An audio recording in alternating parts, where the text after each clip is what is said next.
Hey everybody, it's Mike with Monkey Fab, and today, a couple things going on. So I have one friend that wants me to build an aluminum catch can, so why not do another how to build a catch can? And another friend who called me out on fill some ridiculous gap in aluminum challenge, which both of these suck because I'm horrible with aluminum. So yeah, so I'm not very good with aluminum. But I'll do my best, like always. So I got to build the catch can. It's just basically a 6-inch by 6-inch by 6-inch. Well, no, 6-inch by 6-inch by 10-inch with a 2B on the top and some bungs, and it's going to go in my friend's crazy, insane drag S10 thingy that is pretty damn fast. Yeah, I sponsored him with some stuff. Can't remember what it was, but he said he needed it. I know I got him some safety gear. That's the important shit. That's the important stuff. We got him a fire suppression system, so you know, as long as he doesn't burn himself up with my sticker on his car, I'll be grateful. I hope he wins for his own sake, but I just don't want to see any of my friends get hurt.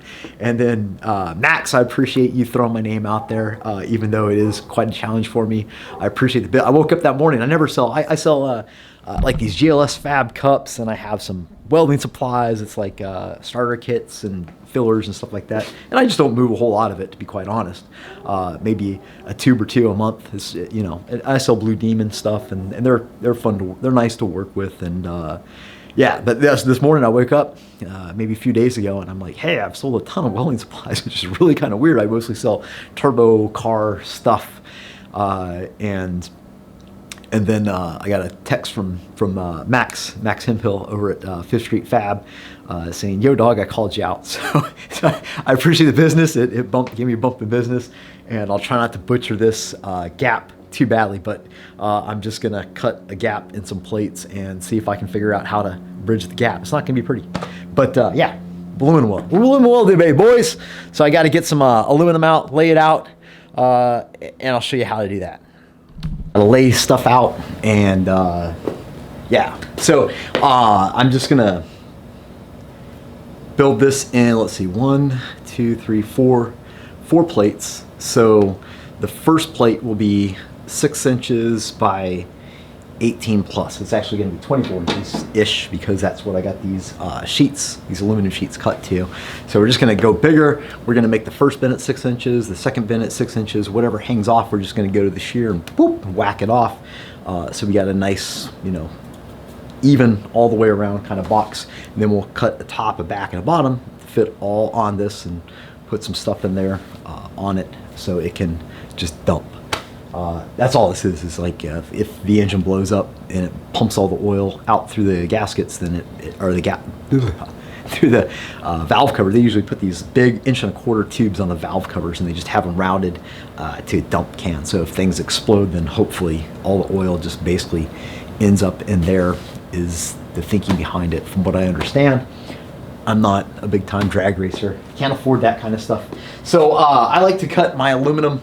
When I'm making long cuts, I like to cut it with a circular saw. I find that just makes nice straight cuts. I found that on my swamp shear that it cuts a little bit a little crooked as you go. It kind of rolls the aluminum out, and you don't end up with nice straight cut. I mean, they're pretty close. I mean, you can get away with it, don't get me wrong, but I just find that the circular saw I like better. It makes nice clean cuts.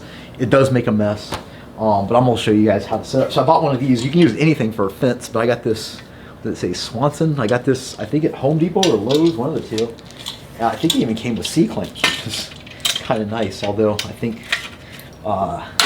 some big clampy vice grips would probably be the easiest way to do that. But what you want to do is get this guy out, and we'll set it up. And what you would do is measure out what you're trying to do. But what we're trying to determine right now is we're trying to determine the fence offset. So we'll know how to mark it to factor in the difference between the fence and the blade. So that's all I'm going to do, is I just need this to be relatively straight, not wildly off. an inch and a quarter, and oh, I'm sorry, 3 inches and a quarter, and 3 and a quarter. Put this clampy boy on.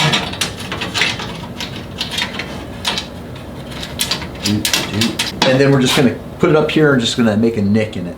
And I'll show you how we use that to determine what the fence offset is. I remember the first time one of my friends told me you can use a circular saw to cut aluminum. I thought he was crazy. But it works out really well. I always use carbide tipped blades. This guy's getting kind of old. It's about 3 or 4 years old now. So, but like I said, I hardly ever work with aluminum, so it's not it's not terribly used. But it wouldn't probably hurt to change this guy out. Safety precautions. I have tried a table saw, and it almost killed me twice. But don't tell anybody that. Most people would have figured it out the first time. All right, so we're just gonna come up, mount this guy in the fence right here, get our blade going.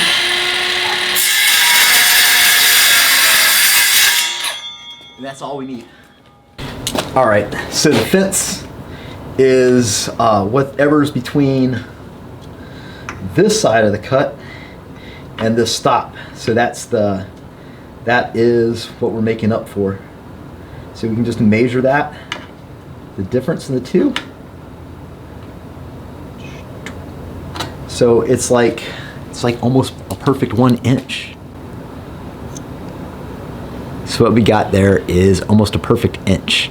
So we're just gonna call that an inch. I don't imagine my friend's gonna cry over 9 thou.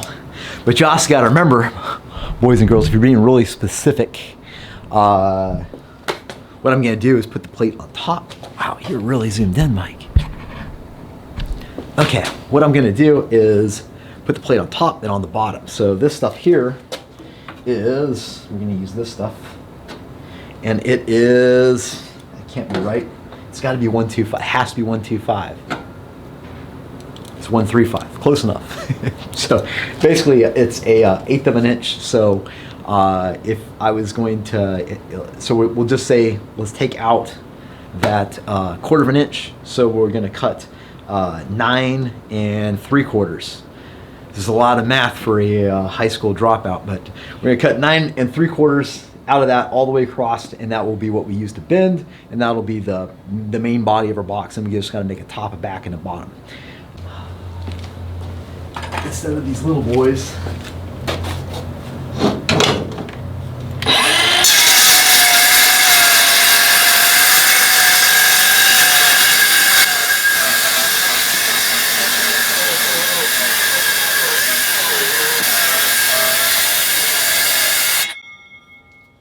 There we go.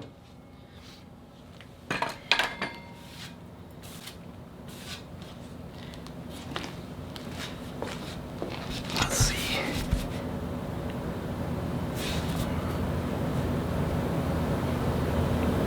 So it makes a nice clean cut. And if we're good, we have what did I say, 9 3/4. So yay, we're at 9 3/4, 9 3/4, and 9 3/4. Great. So that'll be the front box. So I want the back piece to be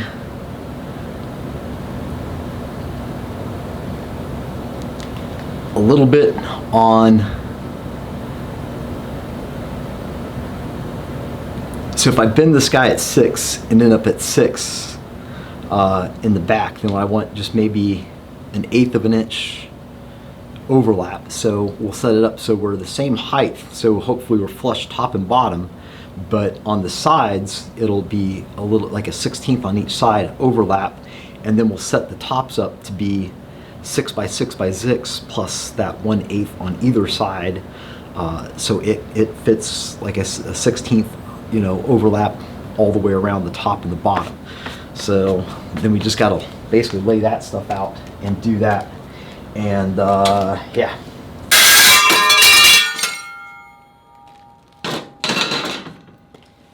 Oh. What do you guys think? Is that enough gap? I can see you. Is that enough gap? Huh? Is this enough gap for you guys? Wider? God, you guys are assholes.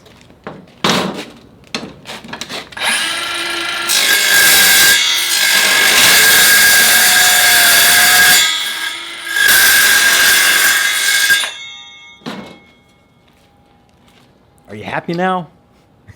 Okay, we'll weld these gaps. You got a clampy boy, Mike? What do you guys think? We just do a pony? How lazy can we be today? The answer is pretty lazy. We'll set that on here. Now we got brown. Something to work with. We will set some blockies so we have something to use our hands with. The machine itself is on 168 amps, which is probably a bit much, but I'll just use the pedal.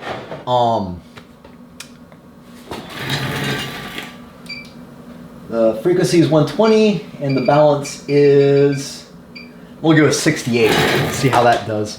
And yeah, we're just gonna go for it. We're just gonna go for it. Send it, boys.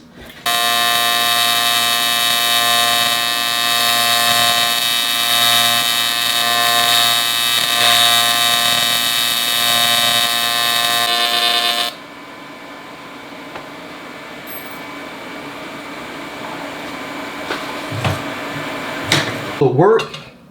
Yes.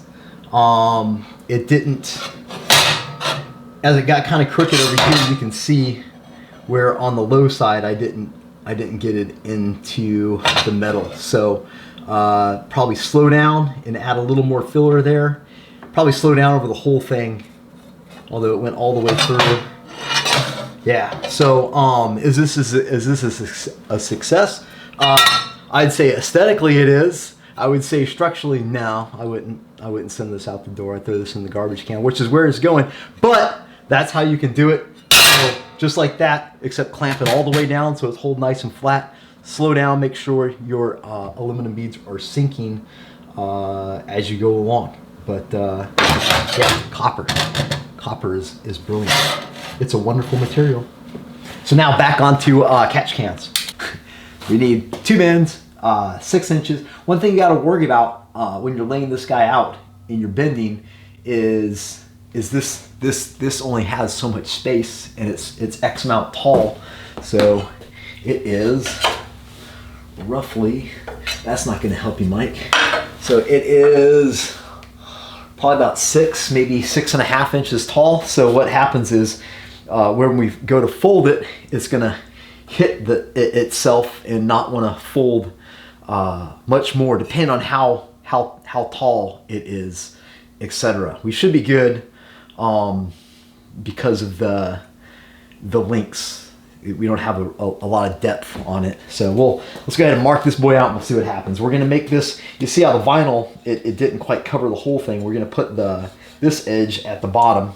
That doesn't really matter right now. What you need to do is measure out 6 inches. And this will become the inside and this will be the outside. Yeah.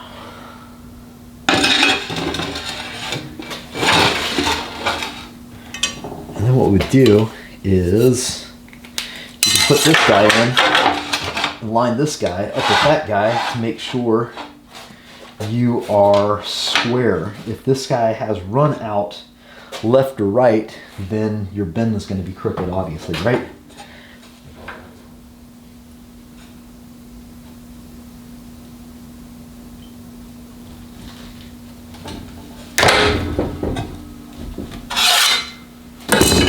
Okay, and then we got this little guy right here, and all this is a protractor. Zero, buddy. Let's see, 0. Okay. The cool thing is you can use this to almost make perfect bends once you figured out how much bounce back is in the metal. So what we'll do is I'll probably bump it. We need a 90. We need 290. So I'll probably go to like 94 and then we'll see how square that is. It'll probably end up, what you want to do is you want to be, it's always easier to go back and bend it a little bit more. But it takes a number of steps to get perfect. So the ideal thing to do would be make like 10, 20 of these at the same time, because once you find that first bend, as long as you've got all the grain laid out the same way and it's basically the same metal from the same kind of batch, it'll tend to bend the same way. But it depends on all these factors happening. You can't just say like, hey, I went to 94, so then, you know, a month later I'm gonna go back and get that same results. It probably won't happen because of the metal.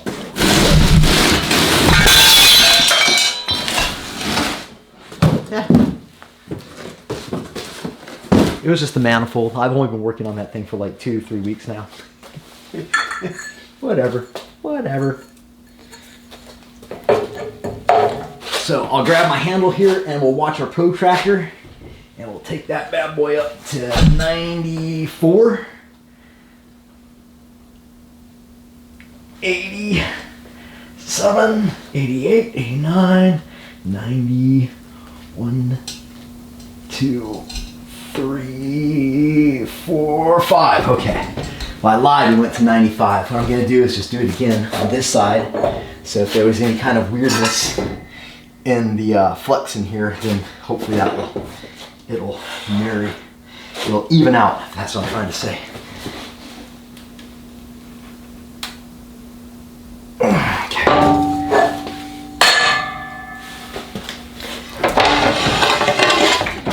All right. Initial impressions, looks like we're a little bit too shallow on the bend, but not too bad.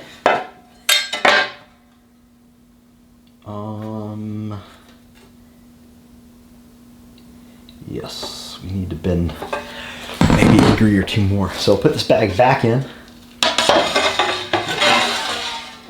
And what you can do when you put it back in, if you guys are watching here, is just kind of rock it as you put that down, and it'll usually drop that gate right into where it was before.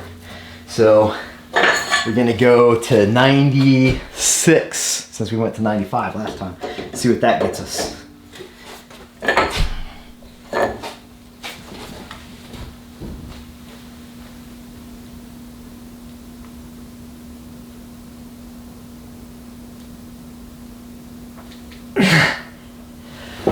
Whew.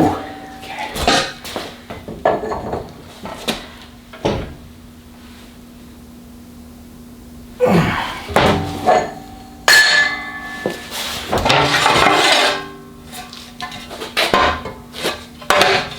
Now it's too much, right? Of course. No, actually that's damn near perfect. So when we put our T-square on it, we get in contact top, back, so that's good. So now what we're gonna do is we're gonna measure from this corner right here to another 6 inches, and then we're gonna fold this. It should leave us some overlap. We'll put this guy back in the thing and give it the old choppy chop. Let's see what that did.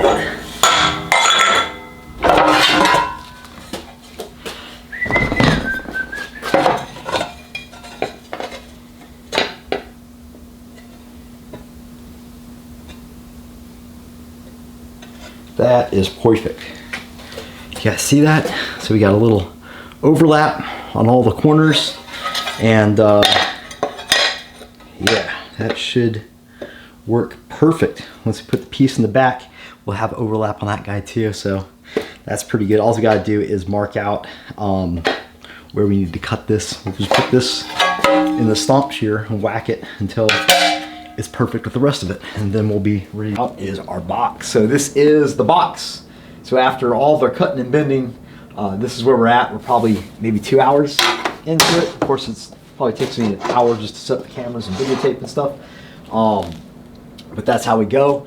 All we have to do now is drill the hole. I'm gonna put 2 16 bungs here. We're putting a 1/2 inch on the bottom, and then on the top we have to have a, I think he said 2-inch tube. I'll go double check before I start drilling and cutting stuff. I don't even know if I have 2-inch in aluminum tube, to be quite honest with you. So that'll be another question. Let's start getting some bungs, laying them out, and start drilling and tapping. See if I have any 2-inch aluminum tube, which I don't think I do. All right, so we got our bungs and our tube. This is the only piece of 2-inch tube I had in the shop that's aluminum. So, Jason, if you're wondering why you got the robust stuff, it's because number one, it's all I had. Number two is I've seen your truck and you need robust things on it. So, thicker is going to be better. 2-inch, it's a bit much. I think most guys go 1 1/4, but I'm not the kind of guy that passes judgment. I'm not the judgment guy. I'm just the maker guy. So that will be that. I'm gonna figure the center out of that. This bottom guy doesn't really matter because no one's ever gonna see it. So we'll just go like that. And then these boys we're gonna put towards the top like tatas.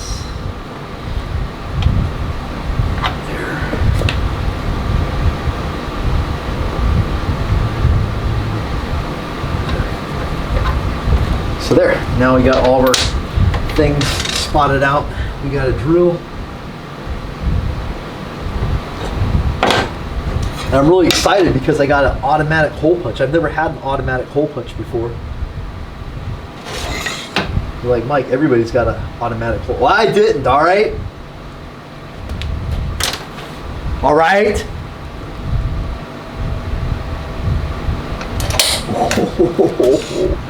It's so easy.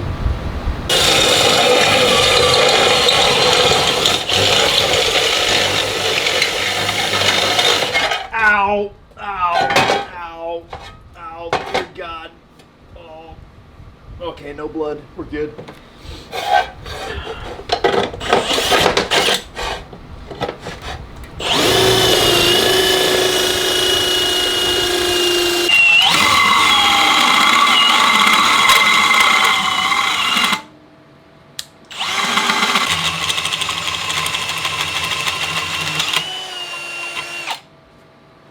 How'd you break your wrist, Mike? At least we're not looking for shit we just had in our hand. Always look on the bright side of life. Alright, everybody asks about this. Every time I use this, everybody asks, what the hell is that, man? I gotta get one. Blah, blah, blah. So, I bought this probably a decade ago, and it's called a pipe polisher. So you could just Google pipe polisher. I bought it off eBay. Back then they were like 300 bucks. I think they're probably half that now. The belts for them are relatively expensive, but they do last forever, and they're pretty handy. I like to. They come with a handle, and you're supposed to be able to do handrails and shit with it. But I just like to throw it in a vise, and it makes a good pipe polisher. You guys will see. So here is the condition. I just dropped in to see what condition my condition was in. Yeah, yeah.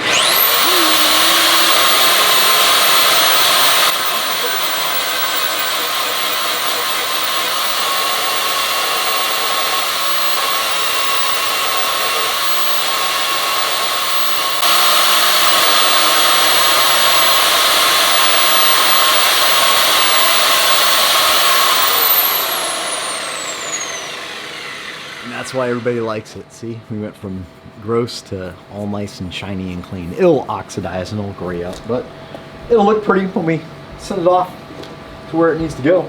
A few hours in, we got everything minus our little feet that we weld on all set up and weld ready. Try English, Mike. See how that works out. You sound like your president. It's my first Biden, whatever the hell he's calling him. The joke. It's my first joke about the joke. All right, boys and girls, let's get this coolant take done. I got to clean up all the edges before we weld, just to make sure there's no boogers on the edge, because little boogers get pulled up into the weld and you get little black spots. So we'll just run it over the pipe polisher. I'll show you how I do that. A little woven abrasive stuff, then we'll get it all tacked up and welded. One thing you can do to help from getting your dirty fingerprints all over the aluminum And if you weld with fingerprints on the aluminum, those fingerprints are going to stay there forever, which is another fun joke, because if you use a Sharpie and draw something on aluminum, then weld it, that Sharpie will never come off. So what we'll do is we'll draw little dicks on the inside of the tank, and then we weld it, and they'll be there forever. Forever. Okay, so we don't want to use a mild steel belt. But yeah, that's why I got brand new clean gloves on, so I can hopefully get less paw prints all over this stuff.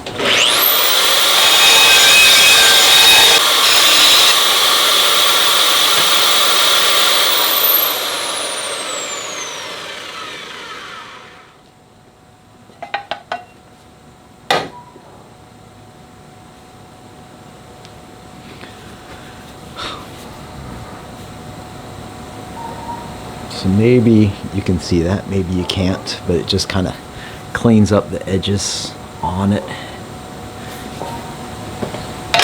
We'll wipe our hands down with rubbing alcohol before we go touching stuff to get all the oils off.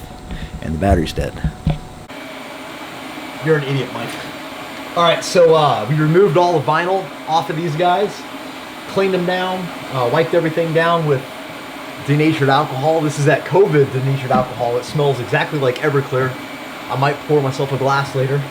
The bottom of this guy, you guys might be able to see, has got a little white spot right there. Well, the bottom just kind of had a little line around it. I used a little aluminum cleaner. It is Black Magic aluminum cleaner for wheels, and it works really good. And then I wiped it all back down with another wipe with the denatured alcohol. And we are ready to weld. Now, one thing you got to keep in mind when you do this is, like, don't mix your stuff up, because the top can fit on the bottom just as easily, and it's real easy when you're focusing on your welding to mess up and put the wrong place somewhere. It's not that bad if you tack it, but if you actually weld it out, then it makes life difficult. So just pay attention when you're tacking stuff up. We know that the top and the bottom was designed to sit on the back plate as well, so we'll tack the back end first, and then we'll tack the top and bottom on. We'll just make sure we get the right one in the right place. That will be our goal.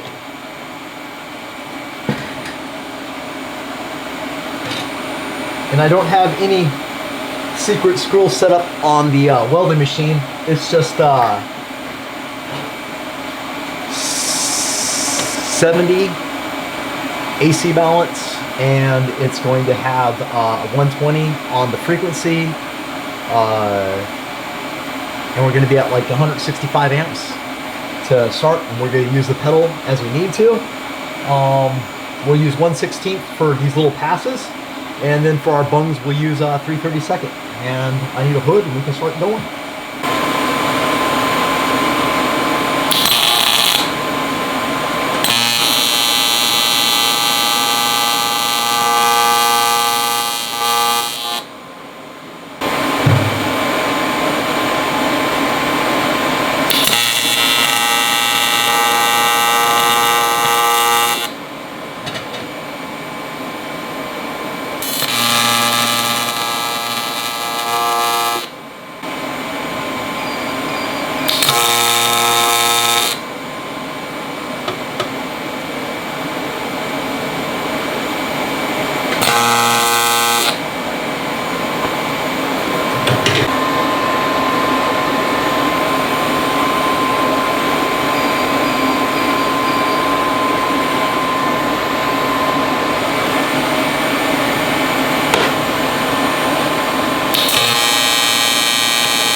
Okay.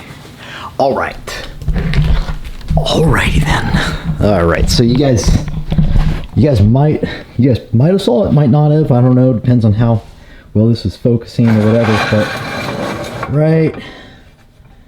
right there, you can see that black spot and a little bit of whisk of smoke coming off. You see this little smoky wispy thing right here, and you'll see a little bit of darkness right there.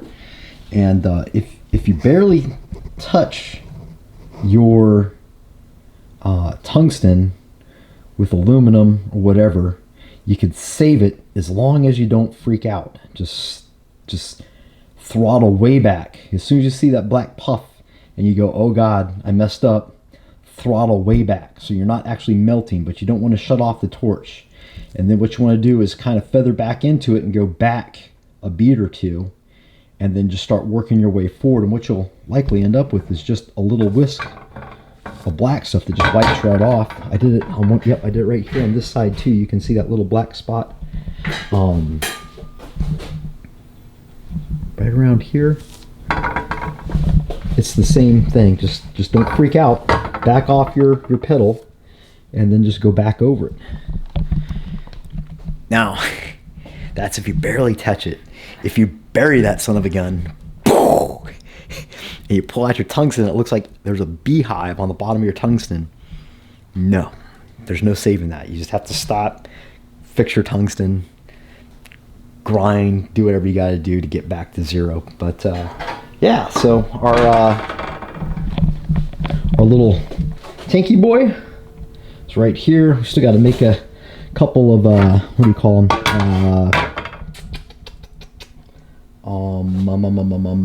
Tabbies to go on the bottom to hold it in place. I don't want to touch it too much because it is the temperature of the sun, but that is a simple catch can. I hope you guys enjoyed it.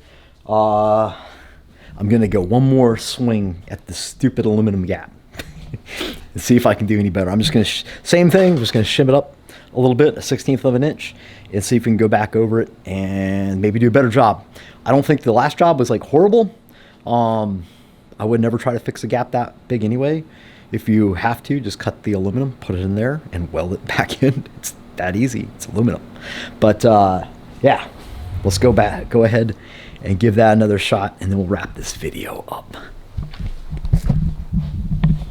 All right, back at the gap.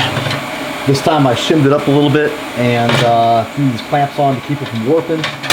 And yeah, we're just gonna run a beat on this.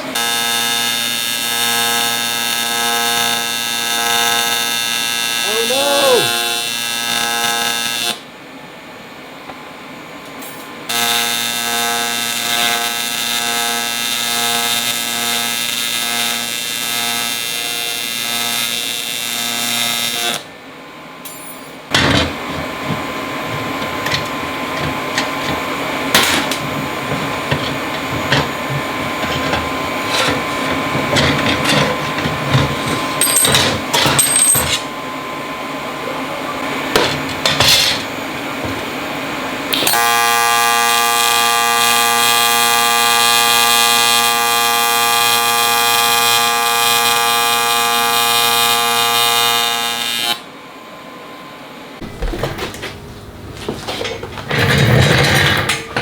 Alright, so it was actually better the first time, just butted up against the